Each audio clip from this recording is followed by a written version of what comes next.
নমস্কার বন্ধুরা, ছানা রান্না করব। এই যে একটা পাত্রে নিয়েছি ছানার তরকারি রান্না করব। এই যে ফ্রাই প্যান চাপিয়ে নিলাম, কড়াই চাপিয়ে নিলাম, গরম করছি, গ্যাস জেলে নিয়েছি। তারপরে দিচ্ছি রসুন কুচি করে নিলাম, রসুনগুলো ছাড়িয়ে নিলাম, কুচি করে নিয়েছি। ছোট ছোট করে রসুনগুলো ভেজে নেব।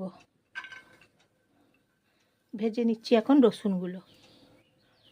বাটার দিচ্ছি, এখন আমি দিচ্ছি বাটার দিয়ে রসুনগুলোকে ভেজে নিচ্ছি।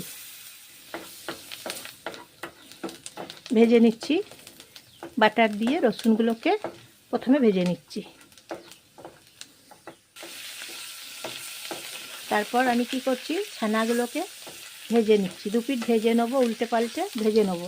তারপরে ছোটো সাইজ করে কেটে নেবো ছানাগুলোকে। এখন এক পিঠ ভেজে নিচ্ছি, তারপরে দু পিঠ ভেজে নেবো। রসুনগুলো ভেজে নিলাম। তারপরে গ্যাসের ফ্লেমটা একটু কম আঁচে রান্না করছি, কমিয়ে দিয়েছি। এই যে আমি উল্টে দিলাম, দু পিঠ ভালো করে তাই ভেজে নিচ্ছি। এক পিঠ ভেজে নিয়েছি, উল্টে দিয়েছি, আবার তারপর দু পিঠ এখন আমি ভেজে নিচ্ছি।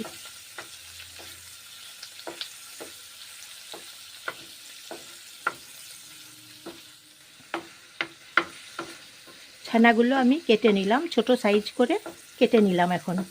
এবং বাটার দিয়ে তো ভাজা হয়ে গেছে, অলরেডি ভাজা হয়ে গেছে আমার ছানাগুলো। গোলমরিচের গুঁড়ো দেবো, গোলমরিচের গুঁড়ো দিয়ে রান্না করব। নুন দেবো, তাই এখন দিচ্ছি গোলমরিচের গুঁড়ো দিয়ে রান্না করলে খেতে বেশ ভালো হয়।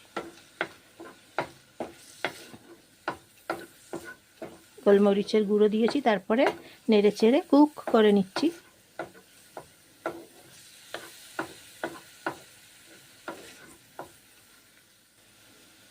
এখন দিচ্ছি নুন দিচ্ছি পরিমাণ মতো। তা বন্ধুরা, ছানার তরকারি এইভাবে রান্না করছি তো বাটার দিয়ে। আমি চিনি ছাড়া রান্না করছি, চিনি দিচ্ছি না। আপনারা চাইলে চিনি অ্যাড করতে পারেন ছানার তরকারিতে। এইভাবে ছানার তরকারি আমি রান্না করছি গোলমরিচ গুঁড়ো দিয়ে, খেতে বেশ ভালো হয়।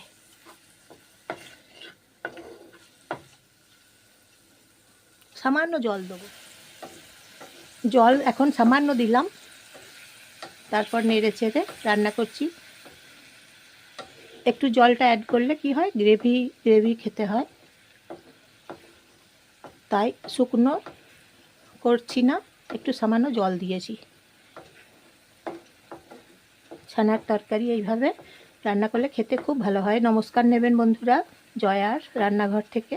আমি জয়া, আপনারা সবাই নমস্কার নেবেন। একটা লাইক করবেন, একটা সাবস্ক্রাইব করবেন, শেয়ার করে দেবেন, আপনাদের আপনজনদের সবাইকে শেয়ার করে দেবেন। কেমন হয়েছে বলবেন কমেন্ট করে। ছানার তরকারি কেমন হয়েছে বলবেন, কোথা থেকে বলছেন বলবেন, জানাবেন। ছানার তরকারি কেমন হয়েছে বলবেন। নিরামিষ রান্না করছি মানে রসুনটা তো ভেজে দিয়েছি, রসুন ভেজে ছানার তরকারি রান্না করছি।